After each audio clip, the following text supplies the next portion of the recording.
하나님의 창조에 대해서 살펴보도록 하겠습니다.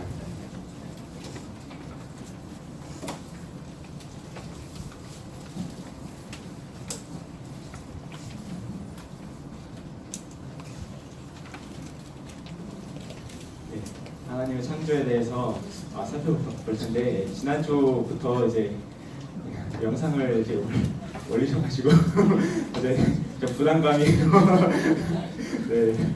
제가 갑자기 이렇게 원래도 그랬지만 이렇게 갑자기 또 다리가 후들거리기 시작하는데 네, 아무튼 제가 하나님의 창조에 대해서 살펴보도록 하겠습니다. 네, 우리가 지난주에 하나님의 작정에 대해서 배웠습니다. 하나님의 작정이라는 것은 창조부터 종말까지 모든 일들이, 모든 사건들이 다 하나님의 계획과 목적과 실현에 의해서 이렇게 진행이 되었다라는 거 이렇게 배웠었는데요. 그 첫 번째 순서가 바로 창조입니다. 그렇기 때문에 이 창조도 하나님의 영원하신 작정에 기초해서 이제 발생되는 것입니다. 그래서 좀 살펴보면은 첫 번째로 하나님은 천지를 어떻게 창조하셨느냐 하면은 무에서 창조하셨다라고 보고 있습니다. 하나님이 천지를 창조하심으로써 그때부터 이 세상이 시작이 되었는데요. 하나님이 어떻게 창조하셨는가?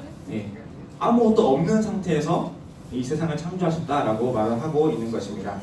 그래서 이제 그게 우리들한테는 되게 이해하기 어려운 일인데요. 우리들은 지금 있는 재료들 가지고 이렇게 어떤 것들을 만들어내지만 하나님께서는 아무것도 없는 그 상태에서도 만들어내시는 분이시다라는 것입니다.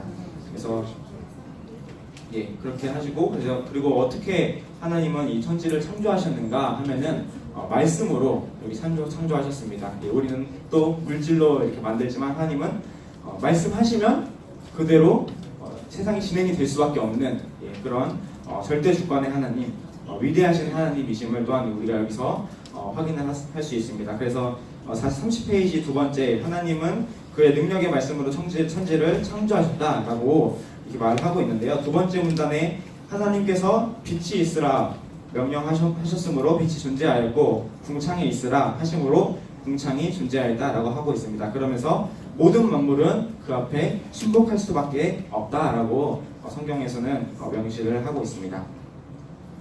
그리고 세 번째, 하나님은 어떻게 또 이렇게 창조의 과정이 어떻게 이루어졌는가 하면은 엿새 동안 하나님께서 이렇게 창조를 하셨습니다.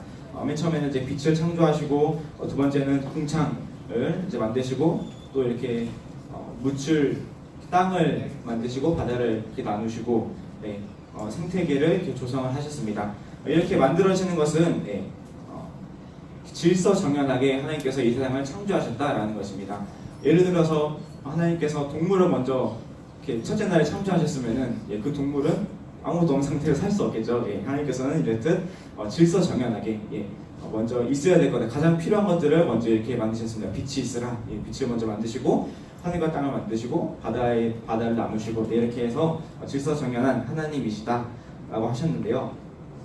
그런 것들을 보면서 하나님은 어떻게 반응을 하셨느냐 하면은 심히 좋아하셨다라고 말을 하고 있습니다. 이건 또 앞의 내용과도 이제 연관되는 부분인데, 모든 작정은 하나님의 목적과 계획하신 그대로 실현될 수밖에 없기 때문에 창조 또한 하나님의 기뻐하시는 사역이었다라고 이렇게 볼 수 있습니다. 그리고 이 모든 창조의 목적, 하나님께서는 왜 이 세상을 창조하셨는가 하면은 그 목적은 하나님의 영광을 위한 것이다 라고 말을 하고 있습니다. 여기 본문에는 없는데요. 인간은 이제 어떤 것들을 무엇을 만든다 하면은 필요에 의해서 만들게 되잖아요. 예를 들어서 집을 짓기 위해서 벽돌을 만든다, 이렇게 생활이 편리하기 위해서 스마트폰을 만든다, 이렇게 필요에 의해서 만들지만 하나님께서 이 세상을 창조하셨을 때는 어떤 것이 필요해서 만든 것이 아닙니다. 하나님께서 영광 받으시기 위해서 그 목적대로 이 세상을 창조하셨다라고 이렇게 말을 하고 있습니다. 오늘 이 창조에 대한 거는 굉장히 이렇게 내용도 적고 쉬운데, 중요한 것은 이제 우리 운동원들이 학교에서는 이제 주로 진화론에 대해서 이렇게 배우고 있습니다. 진화론이 거의 이제 이 세상이 만들어진 거에 대한 정설처럼 이렇게 받아들여지고 있는데, 우리가 그렇기 때문에 이 간단하지만 이 창조에 대한 부분은 확실히 이제 말을 해야 됩니다. 진화론자들이 주장하는 것이 무엇이냐 하면은 진화론자들은 그들이 옳다고 생각하는 판단 근거가 진화론이 과학적이다, 과학적이고 논리적이다라고 이렇게 말을 하면서 진화론을 옹호하고 있는데요. 근데 한 가지 우리가 질문해야 될 것은 그렇다면은 우리가 왜 이 세상이 창조되는 것에 있어서 과학적이고 논리적인 것이 기준이 돼야 되는가라고 이렇게 생각을 해야 됩니다. 왜 이 세상이 창조되는 것을 설명함에 있어서 반드시 과학적이어야 하고 논리적이어야 하는가라고 이렇게 보면은 그렇게 또 이렇게 설명될 수 있고요. 그리고 또 이제 이러한 것들이 이제 과학적이고 논리적인 게 그 사람들한테서는 가장 합리적이다라고 이렇게 판단을 하고 있습니다. 그러나 이 과학은 진리가 아니죠. 진리도 아닐 뿐더러 많은 오류들을 이제 내포하고 있기 때문에 과학을 기준으로 논리적인 것들을 기준으로 이 세상을 설명한다라고 하는 것은 좀 이렇게 많이 부족하게 보일 수 있습니다. 그리고 이제 결론적으로 이 과학이 합리적이다라고 하는 이 사고 방식도 결과적으로는 인간의 생각에서, 인간의 이성에서 이렇게 나온 거잖아요. 그런 부족한 불완전한 인간의 이성을 가지고 불완전한 과학이 우리의 기준이 되어야 한다, 이 세상의 창조의 기준이 되어야 한다 하고 하면서 진화론을 설명을 하고 있는 것입니다.